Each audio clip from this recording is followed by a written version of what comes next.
1월 19일 목요일 오늘의 말씀은 빌립보서 4장 8절에서 13절의 말씀입니다.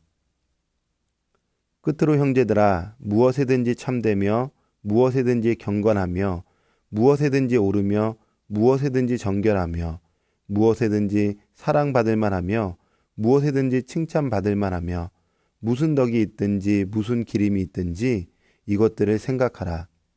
너희는 내게 배우고 받고 듣고 본 바를 행하라. 그리하면 평강의 하나님이 너희와 함께 계시리라. 내가 주 안에서 크게 기뻐함은 너희가 나를 생각하던 것이 이제 다시 싹이 남이니 너희가 또한 이를 위하여 생각은 하였으나 기회가 없었느니라. 내가 궁핍함으로 말하는 것이 아니니라. 어떠한 형편에든지 나는 자족하기를 배웠노니 나는 비천에 처할 줄도 알고 풍부에 처할 줄도 알아. 모든 일 곧 배부름과 배고픔과 풍부와 궁핍에도 처할 줄 아는 일체의 비결을 배웠노라. 내게 능력 주시는 자 안에서 내가 모든 것을 할 수 있느니라. 아멘. 신학대학원을 다닐 때에 한 교수님의 가르침이 지금도 제 마음의 깊은 곳에 새겨져 있습니다. 사도행전을 배우면서 교수님이 사도행전의 핵심이 무엇인지 아느냐 우리에게 질문을 했습니다. 생각했죠. 선교인가? 전도인가? 서로 그렇게 고민하고 생각할 때에 교수님이 이렇게 정리해 주셨습니다. 사도행전의 핵심은 행동하는 그리스도인이다 라고 말씀하셨습니다. 행동하는 그리스도인. 이 짧은 한 문장이 제 마음 깊은 곳에 새겨졌습니다. 그래서 늘 생각합니다. 나는 행동하는 그리스도인인가? 여러분은 어떠신가요? 여러분은 말만 하는 그리스도인이신가요? 아니면 행동하는 그리스도인이신가요? 바울은 빌립보 교회 성도들에게 주옥과 같은 말씀들을 남기죠. 예수님은 어떤 분이신가? 그리스도인의 정체는 어디로부터 오는가? 또 우리는 어떻게 살아야 하는가? 정말 귀한 말씀들을 빌립보서를 통하여 전달해 주었습니다. 이러한 귀한 가르침 끝에 아주 강력하게 권하는 것이 있어요. 그것이 무엇일까요? 9절의 말씀에 보니까 너희는 내게 배우고 받고 듣고 본 바를 행하라. 그리하면 평강의 하나님이 너희와 함께 계시리라. 아멘. 행하라는 것입니다. 배우고 받고 듣고 본 것을 어떻게 하라고요? 행하라고 권면하고 있습니다. 행동하는 그리스도인이 되라는 것입니다. 이러한 행함에 있어서 성도는 늘 생각해야 합니다. 어떤 것을 생각해야 될까요?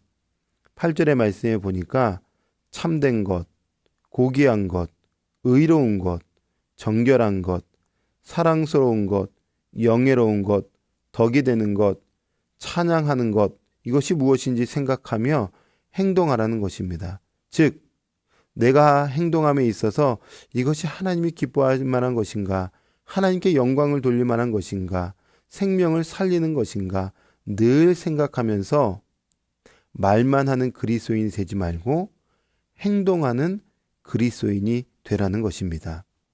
믿음의 성도 여러분, 사도 요한도 동일하게 말하죠. 말과 혀로만 사랑하는 것이 아니라 행함과 진실함으로 사랑하라. 최근에 마음이 아픈 성도님을 신방하게 되었어요. 어렸을 때부터 온전한 돌봄을 받지 못하며 자라다 보니까 내면도 참 고통 가운데 있고 또 자녀를 양육함에 있어서 굉장히 힘들어했던 모습을 보게 되었습니다. 이런저런 이야기를 나누다 보니까 교회가 멀어서 주일 성수하기가 참 어렵다, 이런 이야기를 나누어 주었습니다. 그런데 상담을 하면서 신방을 하면서 옆에 있던 한 집사님이 그 아픔을 듣고 어떻게 하면 도울 수 있을까 고민했던 것 같아요. 그러면서 그 성도님에게 이런 약속을 했습니다. 주일 성수가 어려우면 내가 집까지 가서 성도님을 데리고 교회에 와서 예배할 수 있도록 돕겠다. 이렇게 결정을 하고 결단을 했어요. 참 멋지지 않습니까? 아, 그래요. 힘들군요. 기도하겠습니다.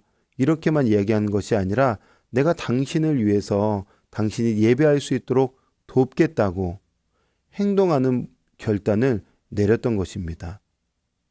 그러한 행동은 위로를 낳고 사랑과 행복을 낳는 것이죠. 믿음의 성도 여러분, 우리는 행동하는 그리스도인이 되어야 합니다. 오늘도 어떻게 하면 사랑을 실천할까? 오늘도 어떻게 하면 예수님의 향기가 될까? 늘 고민하면서 진짜 행동하는 저와 여러분이 되기를 주님의 이름으로 축복합니다. 바울은 이어서 10절과 13절에 감사와 자족함에 대해서 말합니다. 바울은 빌립보 교회 성도들 때문에 굉장히 기뻤어요. 10절의 말씀에 내가 주 안에서 크게 기뻐함은 너희가 나를 생각하던 것이 이제 싹이 남이니. 이 기쁨의 이유는 바울은 선물을 받았기 때문에 기뻐합니다. 그 선물은 바울의 물질적 필요를 해결한 것을 넘어서서 그들 안에 자발성이 회복된 것에 대한 기쁨과 감사였던 것입니다. 바울은 빌립보 교회 성도들 안에 이 회복된 자발성, 이것을 싹이 났다라고 표현하는데요. 공동체 지체들이 바울을 생각하면서 자발적으로 재정을 모아서 돕는 그 자발적인 마음이 너무 기뻤던 거예요. 그래서 주 안에서 서로를 돌봐주고 챙겨주고 함께하는 그 자발적 마음을 보면서 너무 기뻤던 거죠. 바울은 분명 가택연금 상태에서 외적인 어려움과 고통 가운데 있었어요. 궁핍함도 있었고 부족함도 있었고 가난함도 있었습니다. 바울은 예수 그리스도를 만난 이후에 지금까지 하나님께서 그의 인생을 책임져 주시고 공급해 주시는 그 모든 것들을 다 배웠습니다.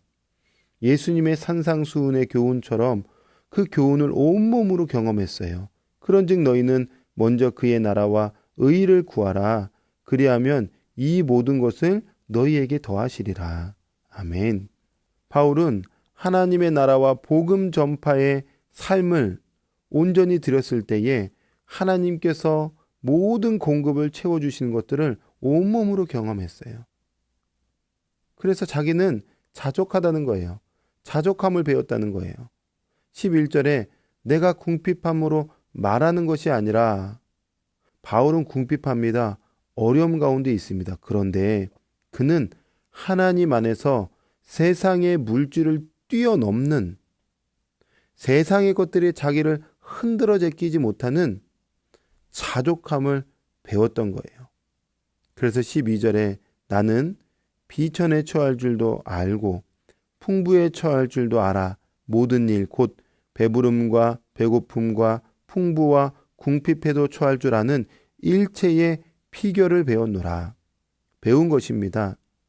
인생은 하나님의 허락하심 속에 있기에 누구보다 나를 잘 알고 계시는 하나님의 손 아래서 하나님이 가난으로 몰고 가시던 궁핍으로 몰고 가시던 부유함으로 이끌어 가시던 풍요로 채워주시던 그것을 뛰어넘는 하나님 안에 사는 특권을 그는 온몸으로 배우고 깨달았다는 거예요.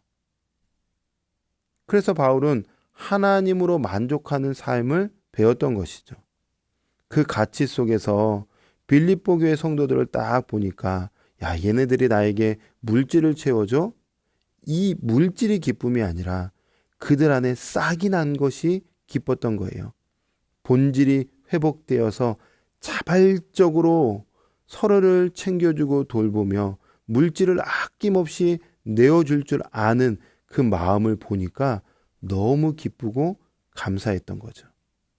믿음의 성도 여러분, 교회를 건강하게 세워감에 있어서 늘 자원하는 마음이 있어야 하는 것입니다. 동시에 하나님의 가치로 내 삶을 해석하며 자족할 줄 아는 풍성함이 우리 가운데 있어야 하는 것이죠. 오늘 말씀을 정리해 볼까요? 하나님께서 이렇게 말씀하세요. 행동하는 그리스도인이 되라. 자원하는 그리스도인이 되라. 자족할 줄 아는 그리스도인이 되라. 이 말씀을 우리 마음에 새기고 그렇게 살아내는 저와 여러분이 되기를 주님의 이름으로 축원합니다. 아멘. 기도하겠습니다. 하나님, 오늘 말씀처럼 행동하고 자원하는 마음으로 살아내고 자족할 줄 아는 그리스도인이 되게 하여 주시고 하나님 한 분만으로 기뻐하며 만족하며 살아가는 복된 삶을 살아낼 수 있도록 우리 가운데 함께하여 주시옵소서. 감사드리며 예수님의 이름으로 기도합니다. 아멘.